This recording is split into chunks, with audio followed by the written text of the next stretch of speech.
오늘은 시험을 참는 자에게 주시는 축복이라는 제목으로 말씀을 보겠습니다. 야고보서 1장 1절에서 8절 말씀과 12절 말씀을 보겠습니다. 제가 봉독하겠습니다. 하나님과 주 예수 그리스도의 종 야고보는 흩어져 있는 12지파에게 문안하노라. 내 형제들아, 너희가 여러 가지 시험을 당하거든 온전히 기쁘게 여기라. 이는 너희 믿음의 시련이 인내를 만들어내는 줄 너희가 알미라. 인내를 온전히 이루라. 이는 너희로 온전하고 구비하여 조금도 부족함이 없게 하려 함이라. 너희 중에 누구든지 지혜가 부족하거든 모든 사람에게 후히 주시고 꾸짖지 아니하시는 하나님께 구하라. 그리하면 주시리라.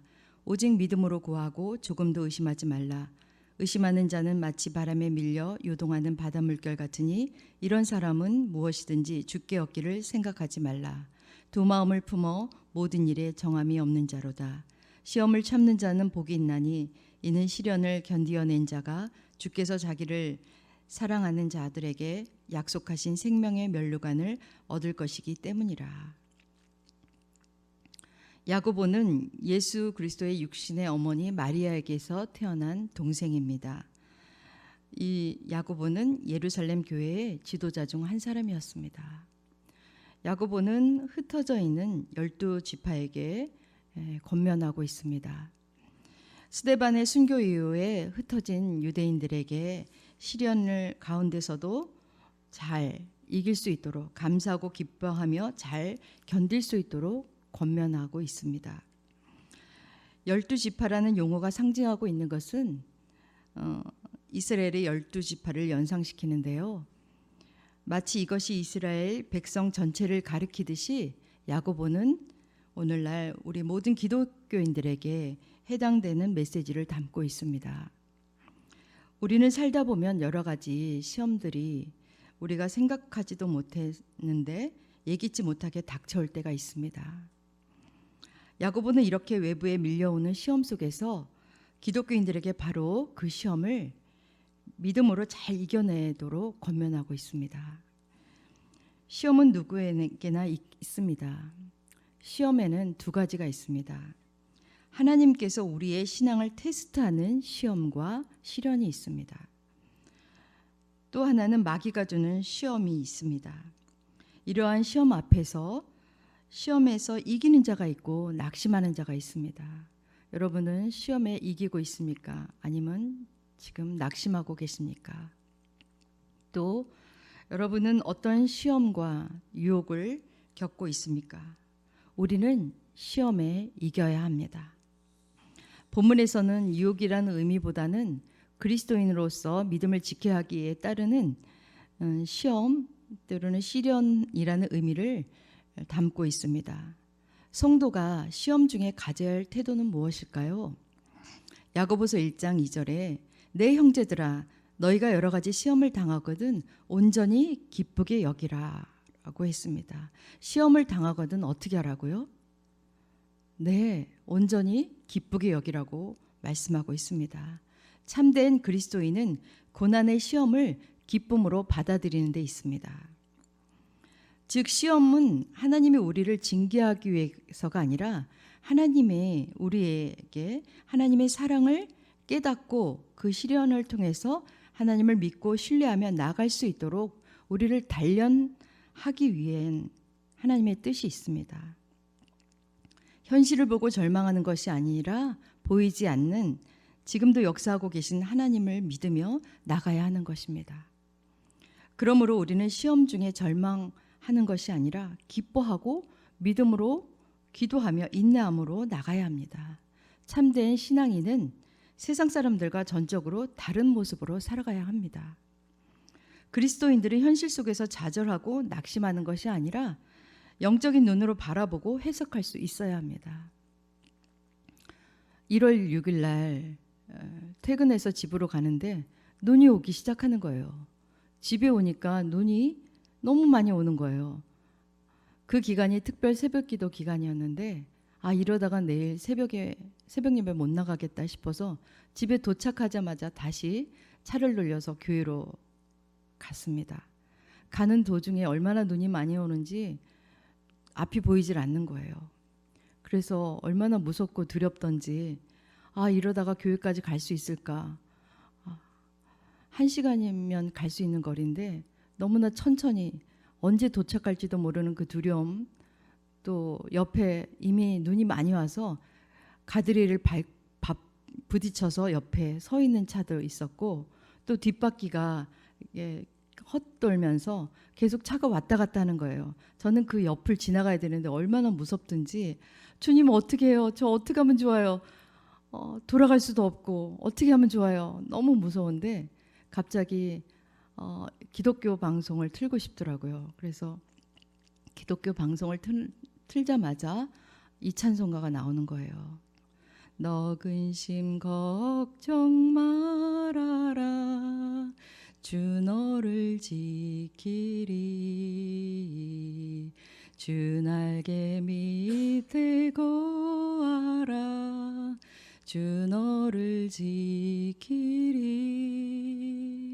주 너를 지키리, 아무 때나 어디서나 주 너를 지키리, 늘 지켜주시리. 어려운 낙심될 때 주 너를 지키리, 위험한 일을 당할 때 주 너를 지키리, 어려운 시험 당해도 주 너를 지키리, 구주의 품에 거하라, 주 너를 지키리, 주 너를 지키리, 아무 때나 어디서나 주 너를 지키리, 늘 지켜주시리. 이 찬송가가 나오는데요. 이 찬송가가 주님의 음성으로 들렸습니다. 조금 안심이 되더라고요. 그래서 이렇게 기도했습니다. 하나님, 이 수많은 차들이 지금 얼마나 그 운전하면서 두렵겠습니까?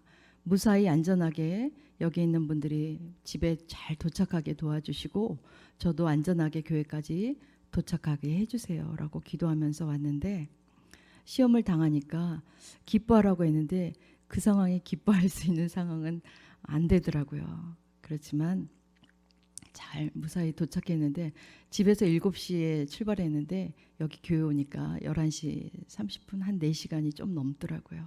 그래도 주님이 함께하여 주셔서 그날 무사히 도착했습니다. 우리는 시험 중에 기뻐할 수 있는 이유가 무엇일까요? 야고보서 1장 3절에 말씀이 있습니다.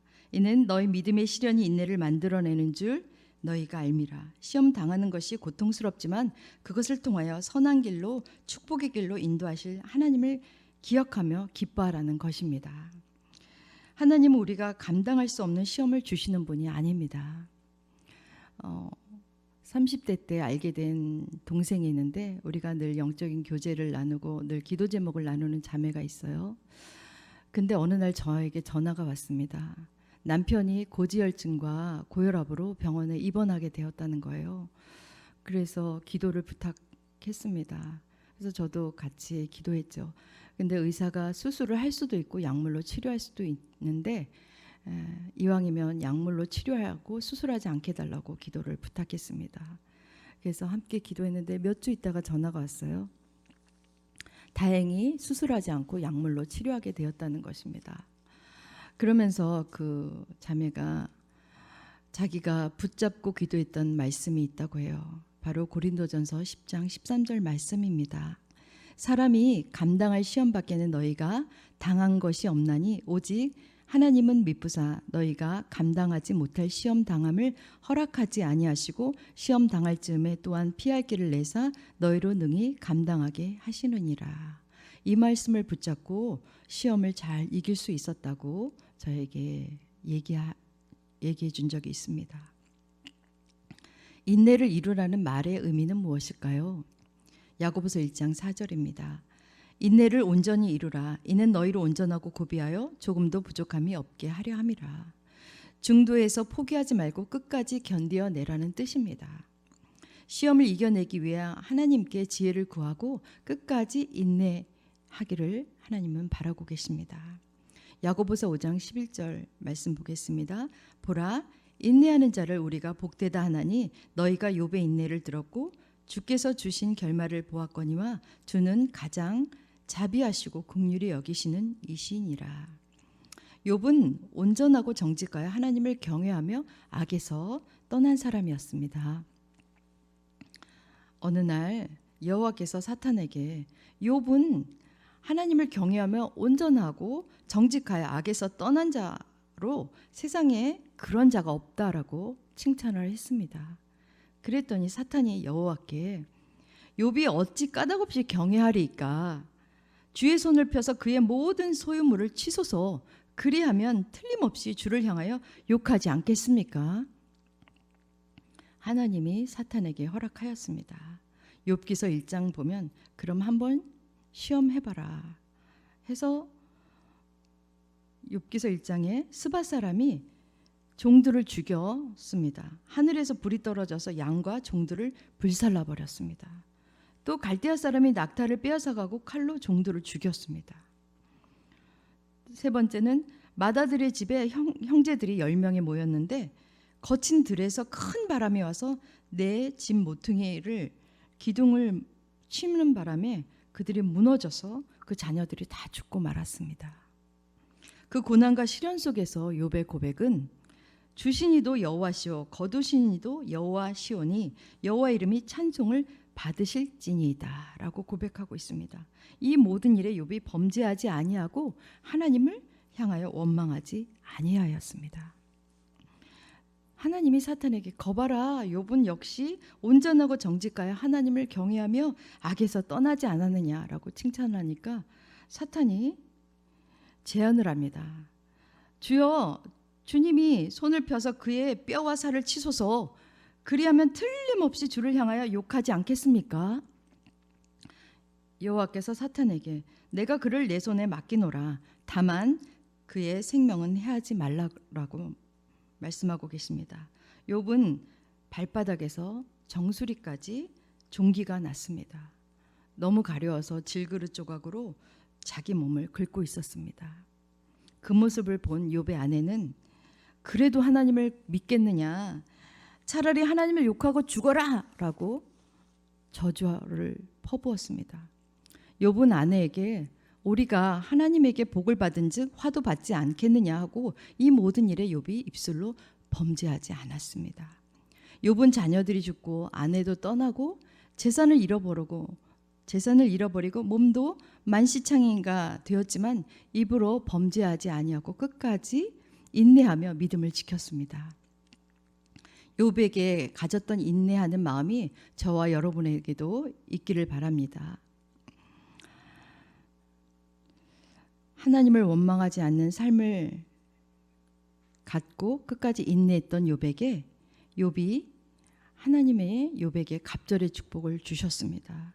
욥이 갑절의 축복을 받듯이 여러분도 인내함으로 갑절의 축복을 받으시기 바랍니다. 교육전도사 때 한 박 집사님이라는 분이 계셨는데 처음 예수님을 믿을 때부터 참 신실하고 방언도 하고 굉장히 믿음이 좋았어요. 그런데 어느 날 직장을 다니면서 새벽 예배도 안 나오고 믿음이 좀 떨어지시더라고요. 그래서 저러시면 안 되는데 라는 생각이 들었습니다. 그런데 어느 날 저에게 신앙 상담을 하러 오셨습니다. 초등학교 다니는 아이가 있는데 그 아이가 물건을 훔치는 도벽이 생겨서 타일러도 안 되고 매를 때려도 안 되고 어떻게 하면 좋겠냐고 직장을 간둬야 되는지 어떻게 해야 되는지 저에게 상담을 요청했습니다. 그래서 일주일 동안 같이 기도해 보자고 했습니다. 주님 어떻게 할까요? 하는데 그분이 직장을 간두고 좀 기도하면서 먼저 믿음을 지키고 아이를 위해서 기도하는 시간을 가지면 좋을 것 같다는 생각이 들더라고요. 그래서 굉장히 월급은 많이 받았지만 그래도 직장보다는 신앙을 붙잡고 자녀를 위해서 기도하는 시간을 가졌으면 좋겠다. 당분간 직장을 내려놓고 같이 기도하자라고 했더니 그분이 흔쾌히 그렇게 하겠다는 거예요. 그래서 같이 기도를 했는데 몇 주 지났는데 또 눈물을 머금고 전화가 온 거예요. 전도사님, 우리 남편이 직장에서 직장 동료들과 축구를 하다가 다쳐서 손가락이 골절되어서 입원해 있습니다. 그러는 거예요. 그래서 주님 어떻게 해요? 직장까지 관두라고 했는데 남편까지 입원해 있으면 어떡하라고요? 라고 속으로 생각을 했지만 그분에게는 이렇게 얘기했습니다. 이런 시련 속에서 기뻐해 보세요. 하나님이 어떻게 역사하시는지 우리가 오히려 이 상황을 기뻐하며 감사해 봅시다. 저도 함께 기도하겠습니다. 라고 했죠. 그리고 저도 하나님 이 시련을 잘 이겨서 이 시련이 변하여 축복이 되게 해주세요라고 했습니다. 그런데 몇 주 지났는데 같이 밥을 먹자고 연락이 왔어요. 무슨 일일까 하고 같이 만나게 되었는데 전도사님, 이 시련 속에서 전도사님이 기뻐하라고 했잖아요. 그래서 제가 기뻐하며 감사하며 하나님께 자기 이름으로 5만 원, 남편 이름으로 감사헌금을 10만 원 드렸다는 거예요. 그런데 남편의 그 골절된 부분도 잘 회복되고 퇴원하게 되었는데 같이 회사 직원들과 운동하다가 다쳤기 때문에 회사에서 산재보험이 1,500만 원이 나왔다는 거예요. 그리고 남편도 잘 회복되어 가고 있고 자녀도 도벽이 고쳐졌다고 너무 기뻐했습니다. 시련 속에서 감사했더니 하나님이 이렇게 축복을 주셨다고 저에게 고백하는 그러한 시간을 가졌습니다. 여러분, 우리가 해야 할 일은 고난 뒤에 뒤편에 있는 주님이 주실 축복을 미리 보면서 끝까지 기뻐하고 감사하는 삶을 살아야 합니다. 시험 중에 우리가 특별히 구해야 할 것은 무엇일까요? 야고보서 1장 5절입니다. 너희 중에 누구든지 지혜가 부족하거든 모든 사람에게 후히 주시고 꾸짖지 아니하시는 하나님께 구하라. 그리하면 주시리라. 시련을 통하여 우리에게 주시고자 하시는 하나님의 뜻이 무엇인지 지혜를 구해야 합니다. 지혜가 부족할 때 하나님께 간절히 구해야 합니다. 야고보는 구하라. 그리하면 주시리라고 말씀하고 있습니다. 하나님은 후히 주신다고 말씀하고 계십니다. 또한 하나님은 꾸짖지 아니하시는 분이십니다. 하나님은 간구하는 자들을 멸시하거나 책망하지 아니하십니다. 하나님은 우리의 간절한 기도를 기뻐하시며 우리의 간구에 응답하십니다. 마태복음 7장 7절에도 이런 말씀 있죠. 구하라 그리하면 너에게 주실 것이요 찾으라 그러면 찾을 것이요 문을 두드리는 이에게 열릴 것이니라 라고 말씀하고 있습니다. 위로부터 오는 지혜는 사람이 스스로 만들어낼 수 있는 것이 아닙니다. 하나님께로부터 오는 지혜입니다. 지혜를 구하는 저와 여러분이 되었으면 좋겠습니다. 그러면 우리들이 이런 시험을 당할 때 어떤 지혜를 가져야 할까요? 첫째로 주님 앞에 부르짖어 기도해야 합니다. 우리가 겪고 있는 시험을 주님 앞에 가지고 나아가야 합니다. 마치 집을 나갔던 탕자가 아버지의 집으로 돌아왔던 것처럼 죄를 짓고 망가진 모습이지만 그대로 왔을 때 아버지 품에 왔을 때 다 받아주었듯이 우리가 시험과 환난과 낙심 속에서 주님 앞에 올 때 하나님께서 다 받아주신다는 것을 기억하시기 바랍니다. 사도행전 2장 21절에도 이런 말씀이 있습니다. 누구든지 주의 이름을 부르는 자는 구원을 받으리라. 또 예레미야 33장 3절에 너희는 내게 부르짖으라. 내가 내게 응답하겠고 내가 알지 못하는 크고 비밀한 일을 내게 보이리라 라고 말씀하고 있습니다. 이런 말씀처럼 우리들이 주님의 이름을 부를 때 주님께서 우리를 구원하시고 우리를 축복하여 주신다는 것을 기억하시기 바랍니다. 둘째로 마귀를 대적해야 합니다. 여러분의 삶에 마귀에게 미혹당하고 있는 부분은 없는지 점검하고 마귀의 계기를 물리쳐야 합니다.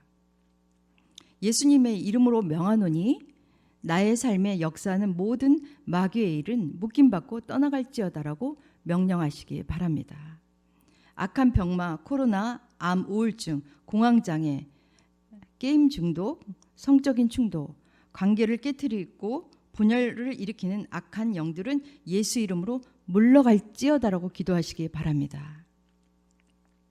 요셉은 종의 신분에게도 종의 신분이 그 형제들에게 팔려서 종의 신분으로 애굽의 시위대장 보디발의 총무로 일을 했습니다. 그럴 때 아내 그 보디발의 아내 유혹으로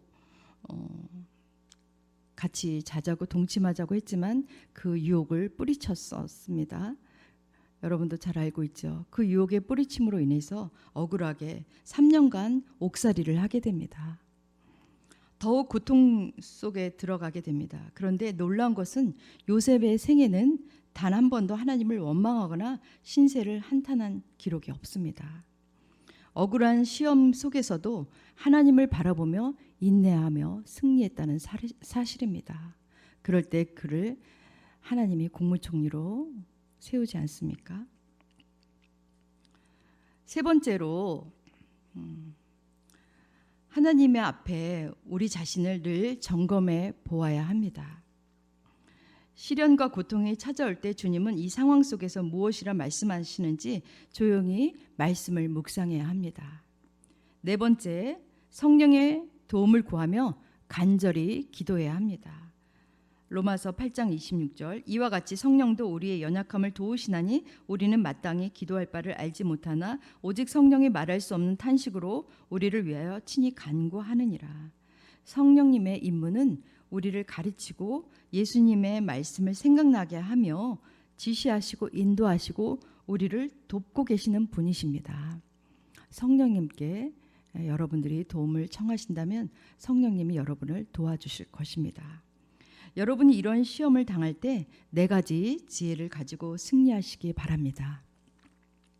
기도의 절대적인 조건이 무엇일까요? 야고보서 1장 6절에서 8절에 있는 말씀입니다. 오직 믿음으로 구하고 조금도 의심하지 말라. 의심하는 자는 마치 바람에 밀려 요동하는 바닷물결 같으니 이런 사람은 무엇이든지 주께 얻기를 생각하지 말라. 두 마음을 품어 모든 일에 정함이 없는 자로다. 기도하는 우리는 믿음으로 구하고 의심하지 말아야 합니다.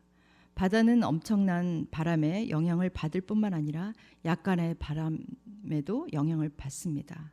마치 바다가 잔잔하다가도 갑자기 성난 모습으로 바뀌어 선박을 깨트리고 해안을 망가뜨리듯이 우리의 의심은 결국 모든 것을 파괴하고 맙니다. 우리는 의심하지 말고 믿음으로 구해야 합니다. 하나님이 반드시 응답하실 것이라는 확신과 주님의 능히 하실 일을 기대하고 소망하며 기도해야 합니다. 두 주인을 섬기고 있는 자들은 무엇을 주께 얻기를 생각하지 말아야 합니다. 하나님은 다른 우상을 섬기는 일을 싫어하십니다. 교회는 다니면서도 어떤 집사님이나 장로님들이 하나님께 기도하지 않고 문제가 생기면 점집에 가서 점을 본다는 거예요. 우리 교회는 그런 분이 없을 줄 믿습니다. 저 옆 동네는 있는지 모르겠습니다. 남편의 사업이 어떻게 될지, 자녀가 대학을 갈지 점쟁이에게 물어본다는 거예요. 이런 사람은 주께 얻기를 생각하지 말아야 합니다. 바로 이런 사람이 두 마음을 품은 자들입니다. 어느 집사님이 예수님을 믿으면서도 맨날 점집에 가서 점을 치는 걸 좋아했어요.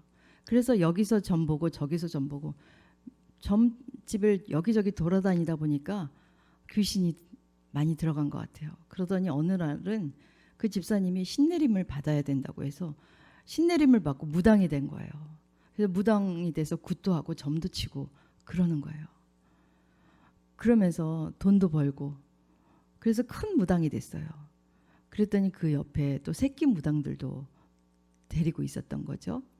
그런데 어느 날 집에 창문을 열고 밖을 내다보는데 성경책을 끼고 찬송을 부르며 기쁘게 가는 모습을 보면서 아, 나도 한때 집사였는데 지금은 돈도 벌고 점도 치고 굿을 하지만 내 마음에 왜 이렇게 평안이 없을까? 내 마음이 왜 이렇게 우울할까?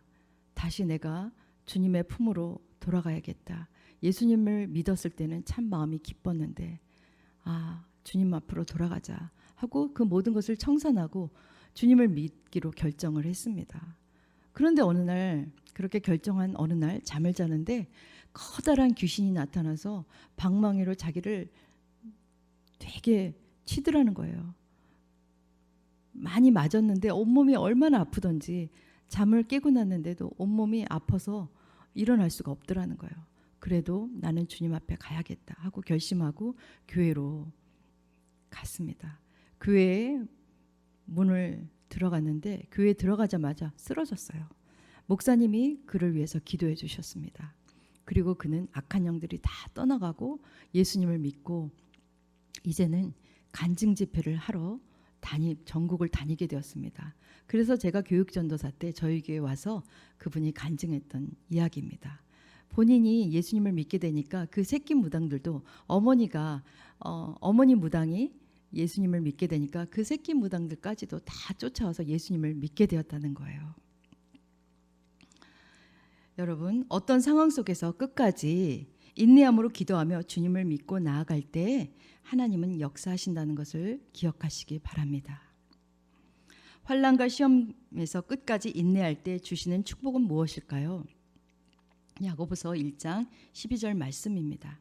시험을 참는 자는 복이 있나니 이는 시련을 견디어낸 자가 주께서 자기를 사랑하는 자들에게 약속하신 생명의 면류관을 얻을 것이기 때문이라.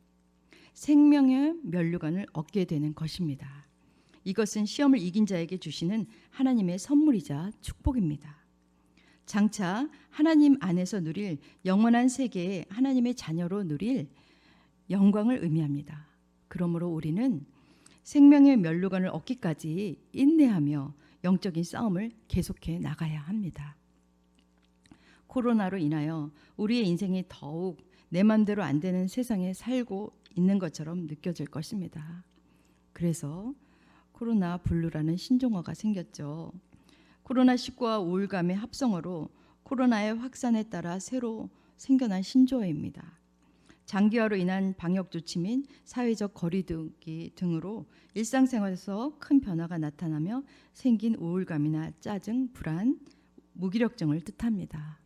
이제는 코로나 블루에서 코로나 레드가 생겼습니다. 코로나 레드는 코로나19 팬데믹이 장기화되면서 분노가 폭발하는 것을 말합니다. 코로나 블루가 쌓여 불안감과 우울함이 분노의 화병 형태로 나타난 마음을 통제하지 못하는 증상을 코로나 레드라고 합니다. 실제로 영국이나 미국이나 또 여러 나라들이 코로나19로 인해서 이혼율이 급증하고 있습니다. 사회적 거리두기와 재택근무로 등으로 집에서 가족 구성원 간의 시간이 길어지니까 사소한 일로 감정이 상하는 일들이 늘어나고 있는 것이죠. 여기서 코로나 레드에서 코로나 블랙이 생겼습니다. 코로나 블랙은 코로나19로 인해 느끼는 참담함, 좌절, 절망, 포기를 뜻하는데요. 즉 분노와 공포를 넘어서 에너지 소진 상태까지 간 상태입니다. 극단적인 선택까지도 하게 되는 것입니다. 자살과 이혼이 급증하고 있죠. 코로나 블루, 레드, 블랙을 예방하고 극복하는 방법은 충분한 수면과 규칙적인 일상생활, 취미활동, 지인에게 전화, SNS로 안부 묻기, 예방수칙을 잘 지켜 감염 위험을 낮추기. 저는 여기에 하나를 더하고 싶습니다.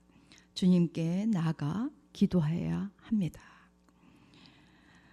코로나로 인하여 모든 소망을 다 잃어버리고 절망 가운데 있을 때 절망 가운데 있을지라도 끝까지 인내하며 기도할 때 하나님은 연단을 통하여 믿음으로 견고히 서게 하고 고난을 통하여 우리에게 하나님의 놀라운 은혜와 축복을 예비하고 계신다는 사실을 기억해야 합니다. 지금은 사순절 기간입니다. 부활주일을 기점으로 도중에 들어있는 주일을 뺀 40일을 주님의 고난과 부활을 기념하며 회개와 경건의 삶을 통해 예수님의 은혜를 깊이 묵상하는 기간입니다. 그리스도의 고난의 십자가가 없이는 우리는 하나님 앞에 나올 수가 없습니다. 십자가에서 우리를 구원하시고 승리하신 예수님 때문에 우리 인생을 살아가면서 시험과 환난이 있을 수 있으나 우리의 인생의 결론은 승리로 끝날 수 있다는 것입니다. 예수님이 여러분의 죄와 허물과 아픔을 위해서 십자가에 달려 돌아가셨습니다. 예수님이 지금 여러분들이 겪고 있는 고난과 어려움이 무엇인지 다 보고 알고 계십니다. 그러나 여러분, 이 시험과 고난을 통해서 여러분들을 힘들게 하기 위한 것이 아니라 여러분들을 그 시험과 고난을 통해서 여러분들에게 축복을 주시기 위한 하나님의 뜻이 있다는 것을 기억하시기 바랍니다. 시험은 변장된 축복입니다. 끝까지 여러분들 시험을 바라보는 것이 아니라 시험 속에서, 시련 속에서 역사하고 계신 예수 그리스도를 바라보시기 바랍니다. 끝까지 인내하고 참으며 하나님이 주시는 축복을 맛볼 때까지 기도하며 예배에 목숨을 걸고 또 금식하며 기도하며 이 시련을 잘 이겨나가는 저와 여러분들이 되었으면 좋겠습니다.